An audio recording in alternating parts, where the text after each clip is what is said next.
नमस्कार, मैं कशिश सिंह बघेल एक बार फिर आप सबके सामने उपस्थित हूँ एक बहुत ही महत्वपूर्ण बात पे चर्चा करने के लिए। आज का वीडियो लोगों की जागरूकता और गांव के विकास पे आधारित है। वीडियो को अंत तक जरूर देखें। मध्य प्रदेश में पंचायती राज चुनाव चल रहे हैं।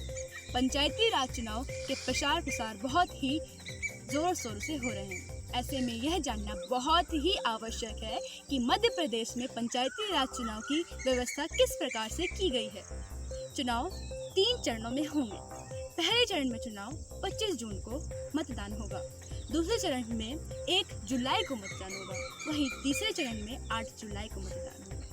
इस बार 3,93,78,502 मतदाता हैं।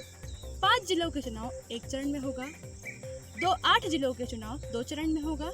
वहीं 39 जिलों के चुनाव 3 चरण में होगा।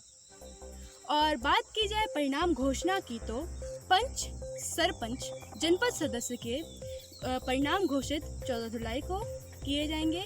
वहीं जिला सदस्य के परिणाम घोषित 15 जुलाई को किए जाएंगे। ये तो कुछ जानकारियाँ थी पंचायती राज चुनाव से जुड़ी हुई। अब बात करते हैं गांव के विकास की। भारत देश में ग्रामीण क्षेत्रों की एक अलग ही पहचान है। गांव का सुंदरता, गांव की व्यवहार, गांव का पर्यावरण, ये एक अलग ही शुद्धता हमें दर्शाता है। हम जानते हैं कि अधिकतर लेबर वर्क ग्रामीण इलाकों में ही होता है। हमारे मजदूर किसान भाई ग्रामीण इलाकों में ही ज्यादातर रहते हैं। अगर बात की जाए मजदूर वर्ग की तो हम बेरोजगारी बहुत ही बड़े पैमाने पे देख पा रहे हैं। एक मजदूर, एक किसान अपने बच्चों को पेट पालने तक भी कमा नहीं पा रहा है। वह दर दर भटकता है। पंचायतों में काम तो आते हैं पर मजदूरों तक पहुंच नहीं पाते। क्या आप जानते हैं इस सब की वजह क्या है? हमारा एक गलत वोट। मैं आपको कुछ क्लिप्स के थ्रू भी ये बात दिखाना चाहूंगी। भी ग्राम सभा में या ग्राम पंचायत में काम आता है तो क्या आपको मिलता है वो काम? नहीं मिला है।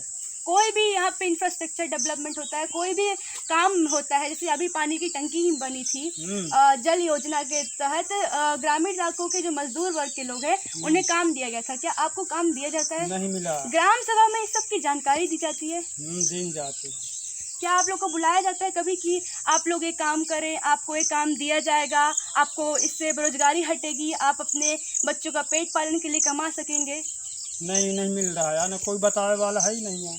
और क्या कब आते हैं ये लोग आप लोग के पास, ये जो सरपंच पद पे होते हैं या बड़े बड़े पदों पे होते हैं? सरपंच होती, सेक्रेटरी होती और पंच लोग होती। सिर्फ वोट मांगने आते हैं क्या? हाँ, बस वोट भर मांग गया बात। कभी आपकी समस्या सुनते हैं? कोई नहीं सुनेगा। आवाज दबा देते हैं आप लोगों की? हाँ, सही बात तो बता दी। आवाज कही दे ही बस वही मनाई दबे रहा थे के बारे वोट के बारे, डर के मारे लोग दबदबा बना के रखते हैं पैसे के दम पे। गलत वादे करते हैं, कभी पूरा नहीं करते हैं। जी धन्यवाद। तो सुना आपने, ये है आज के हालात। ये तो कुछ समस्याएं थी मजदूर वर्गों की। अब जानते हैं कि किसान भाई बहनों का क्या कहना है, क्या है उनकी समस्याएं, कैसे कैसे दिक्कतों का उन्हें सामना करना पड़ रहा है। लोगों से कुछ सवाल पूछ रही हूँ, आप इन्हीं से जान लीजिए कि इन्हें कौन कौन सी समस्याओं का सामना करना पड़ रहा है। अपना बचन का कौन कौन दिक्कतन के सामना करना पड़ रहा है? का कबू सरपंच अपना घरे आवत है? कब आवत है बच्चे अपना बचन? वोट सीजन में जब वोट पड़ता। अपना बच्चे घर में बिजली ही अंधियार पड़ा थे छोटा लड़का। अब पानी भरे 1-1 किलोमीटर दूर जाते अपना बच्चे। और कितने टाइम ठंडी में तो खूब ठंडा हुई। और अपना बच्चन के आओ का शौचालय बना है अपने बच्चन घर में? कुछ नहीं बनिया।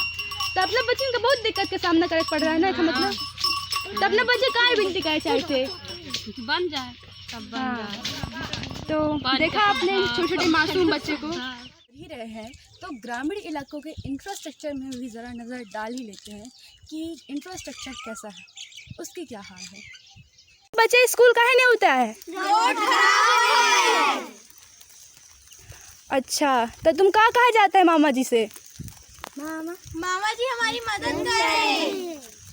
जी, तो आप सब ने देखा इन बच्चों की समस्याएं। मैं आपको रोड भी दिखाना चाहूँगी। तौर पे मैं आपको मध्य प्रदेश जिला शहडोल पंचायत खुटहरा के 3 ऐसे टोलों के नाम बताना चाहूँगी जहां आज तक विकास के नाम पर कुछ भी नहीं हो पाया है, ना ही उन्हें सरकार द्वारा दी जाने वाली सुविधाओं का लाभ दिया गया है। झिरिया टोला, छोटा टोला, जवारी टोला। आज की परिस्थितियाँ कुछ ऐसी हैं कि आवाज़ उठाने पे, मांग करने पे मात्र शोषण दे दिया जाता है और कार्रवाई के नाम पर कुछ भी नहीं होता है। आप मांग करेंगे, आवाज़ उठाएंगे, पर आपकी कोई सुनेगा नहीं। अगर हम बात ही करें खुटहरा पंचायत का एक उदाहरण ले तो यहाँ ना तो बिजली की सुविधा है, मैंने आपको जवारी टोला की बात भी दिखाई थी, वहाँ ना घर ना बिजली, नल तो गड़े हैं पर पानी नहीं आता, खंबे तो हैं पर कुछ दबंग लोगों के द्वारा बिजली नहीं जाने देते हैं, वहाँ के तार वगैरह निकलवा दिए गए हैं, खंबे उखड़वा देते हैं। क्या यही परिस्थिति बनी रहेगी? क्या नया उम्मीदवार भी आएगा तो यही परिस्थिति हम उम्मीद करेंगे? क्या पैसे के दबदबे पे या अपना दबदबा जो बना के रखे हैं, भले हम आसपास विकास न देखें पर उसी उम्मीदवार को हर बार चुनेंगे? अब वक्त है विचार करने का और एक सही सोच लाने का। एक ऐसा युवा, एक ऐसा उम्मीदवार जो योग्य हो, जो पढ़ा लिखा हो, जो परिस्थिति को समझता हो। विकास से किसी की बुराई नहीं होगी, बल्कि हमारा ही गांव, हमारे जो ग्रामीण क्षेत्र है जहां हम रह रहे हैं, वहां का ही विकास होगा। मजदूर वर्ग बढ़ेंगे, उनकी आय बढ़ेगी, उनकी हालात अच्छे होंगे तो देश का भी विकास होगा। मजदूर, किसान, ये एक हमारे बेसिस है, ये हमारे बेसिक है जो हमारे देश के विकास के। इन्हीं के बजाय, इन्हीं के बजूते हमारे कोई घर बन पाता है तो एक मजदूर बनाता है, हमारे पेटों में दाना जाता है तो एक किसान की वजह से जाता है। अगर इन्हीं की परिस्थिति इस तरह रहेगी तो देश कैसे विकास करेगा, एक गाँव कैसे विकास करेगा? वक्त है विचार करने का। सही उम्मीदवार चुनें, अपने कीमती वोट को उसी को दें जो योग्य है। ऐसा उम्मीदवार नहीं कि मांग करें, आप उनके सामने विनती करें, आप उन्हें आवेदन पत्र दें पर वो आश्वासन देके बात टाल दें। ना आज तक रोड बन पाई है, वैसे ही कीचड़ की सनी रोड से हम लोग जाते हैं। अगर कोई लेडी जिनकी डिलीवरी होने वाली है, कोई बच्चे जिन्हें स्कूल जाने हैं पर एम्बुलेंस नहीं आ सकती, स्कूल बसेस नहीं आ सकती, क्यों? क्योंकि कीचड़ की रोड है यहाँ। तो मैं आप सबसे बस निवेदन करना चाहती हूँ, ना मेरा किसी से व्यक्तिगत विरोध है, ना किसी से व्यक्तिगत समर्थन है, बस आप तक बात पहुँचानी थी। उम्मीद है मेरी बात आप सब तक पहुँची होगी। साथ मैं अब आप सबसे विदा लेती हूँ। जय हिंद, जय भारत।